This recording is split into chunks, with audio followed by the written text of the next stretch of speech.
I am your SST teacher. कल हमने class 7th की ज्योग्राफी का फर्स्ट चैप्टर रीड किया। Open your books.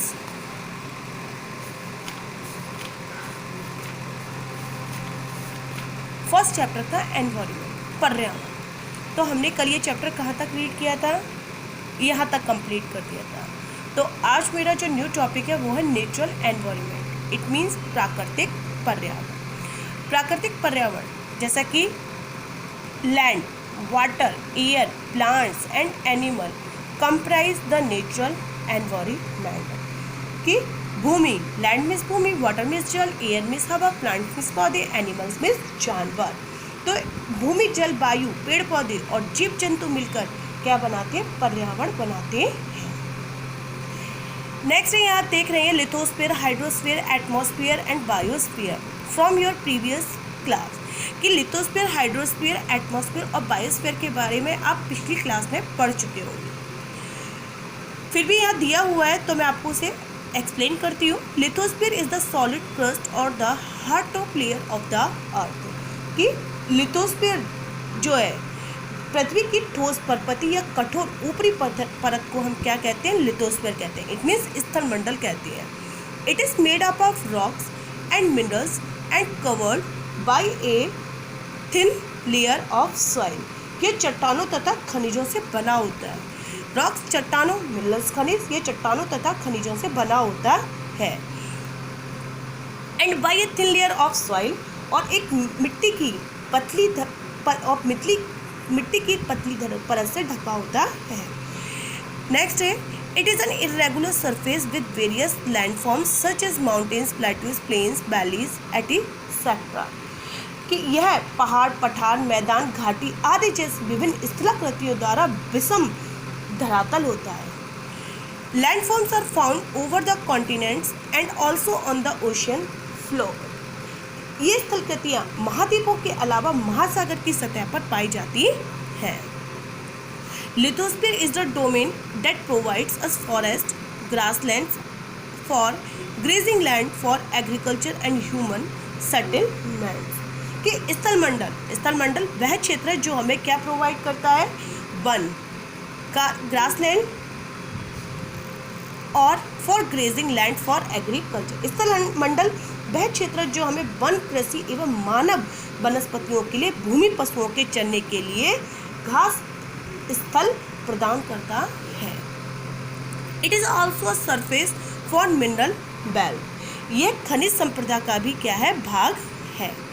इस इमेज को मैं बाद में क्लियर करूंगी, पहले मैं ये जो समरी है उसको क्लियर करती हूँ। The domain of water is referred to as hydrosphere. ये जल के क्षेत्र को, जो जल होता है तो जल के क्षेत्र को हम क्या कहते हैं? जलमंडल कहते हैं। It comprises various source of water and different types of water bodies like river, lake, seas and ocean etcetera. जल के विभिन्न स्रोत जैसे कि नदी, झील, समुद्र, महासागर।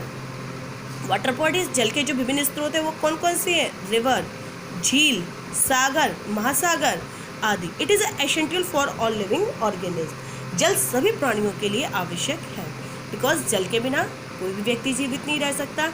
जल हमारे लिए बहुत ही आवश्यक है। The atmosphere is the thin layer of air that surrounds by the earth.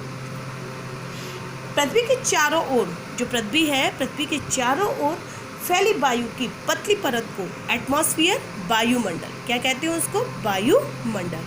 The gravitational force of the earth hold the atmosphere.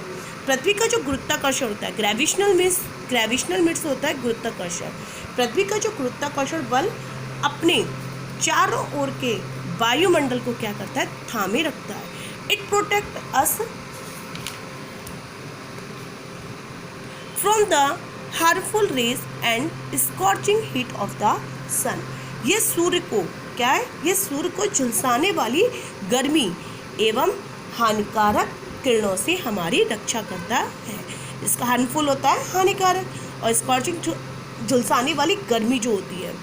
It consist of A number of gases. इसमें कई प्रकार की गैसें हैं। धूलकण और गैसेस, 10 धूलकण, वाटर वेपर और जलपास उपस्थित रहते हैं। This changes in the atmosphere produce changes in the weather and climate. वायुमंडल में जो परिवर्तन होते हैं, वायुमंडल में परिवर्तन होने से मौसम और जलवायु में परिवर्तन होता है। Plant and animal kingdom together make biosphere और द लिविंग वर्ल्ड। जो प्लांट में पौधे, एनिमल में जीव जंतु के जो पौधे और जीव जंतु मिलकर किस चीज़ का, जैव मंडल का या सजीव संसार का निर्माण करते हैं। बायोस्फीयर होता है जैव मंडल। It is narrow zone of the earth where land, water and air interact with each other to support life. यह पृथ्वी का वह संकीर्ण क्षेत्र है जहाँ स्थल, लैंड स्थल, वाटर पानी एंड हवा, वायु मिलकर जीवन को क्या बनाते, सपोर्ट, इट मीन्स संभव बनाते हैं। तो नेक्स्ट टॉपिक स्टार्ट करने से पहले जो हमने पिछली इमेज पीछे छोड़ी है वो आपको से क्लियर करती हूँ। यहाँ आप इस इमेज में देख रहे हैं बायोस्फीयर, हाइड्रोस्फीयर, लिथोस्फीयर और एटमॉस्फेयर। तो जो एटमॉस्फेयर वाला, एटमॉस्फेयर क्या है, एयर वाला रीजन है जहाँ हवा है, तो वो किसका भाग है, एटमॉस्फेयर का। हाइड्रोस्फीयर जो वाटर वाला रीजन है, तो वो किसका हो गया, हाइड्रोस्फीयर का। और लिथोस्फीयर, लिथोस्फीयर क्या है, अर्थ के ऊपर का जितना भी स्ट्रक्चर है, जिसे आप देख रहे हैं जिसमें वाटर बॉडीज़ और ये ग्रासलैंड्स जो है वो किसका है, लिथोस्फीयर का हिस्सा है।